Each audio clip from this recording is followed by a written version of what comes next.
I've done lots of fishing, lots of different places, Great Lakes, the ocean, caught marlin and sailfish and these monster fish, but this is where my heart is, in these beautiful little mountain streams of Pennsylvania.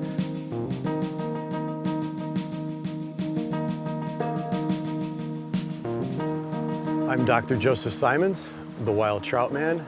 This is Nature and NEPA. So I got into fly fishing at a very young age. I was very fortunate to have my father be into the outdoors and be into fishing. He loved fishing the Susquehanna River. He went out of the way to take us to these smaller streams to catch wild and native trout. Just beautiful memories catching these fish and just learning to appreciate the beauty of nature, all that it has to offer.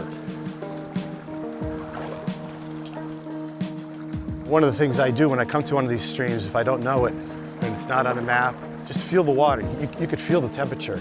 And if the temperature is cool, and if you pick up rocks and see macroinvertebrates, mayflies, stoneflies, caddisflies under those rocks, almost guaranteed that there's trout in that stream. They hatch, they metamorphose into a flying insect.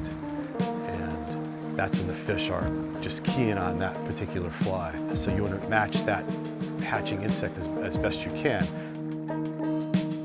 The art of fly fishing is these flies that you make. They're a work of art. Sometimes you tie a fly so beautiful, it's like, oh my gosh, the last thing I want to do is tie it to my hook and have a fish take it or land it in a tree. It's very easy to get caught in the tree, and it's inevitable. There's no way around it. So many people will say, oh, fishing, it's so boring. You just go sit under a tree. Man, this is my gym. It's a workout. You're usually climbing up and down mountains to get to streams like this, and you're doing the balancing act on the balance beam, walking through the stream, trying to stay upright.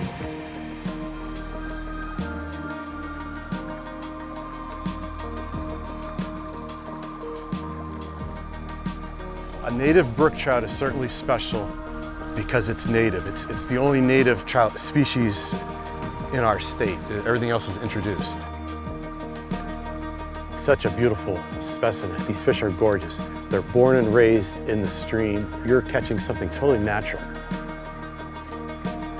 If fly fishing ever gets old for me, it's time to dig the hole, because I get so excited each time I go out, still like a little kid. The birds around you chirping, serenading you. It's an incredible experience. You could lose yourself in the hustle and bustle of the everyday world being out here in this absolutely gorgeous environment we have in Northeast Pennsylvania.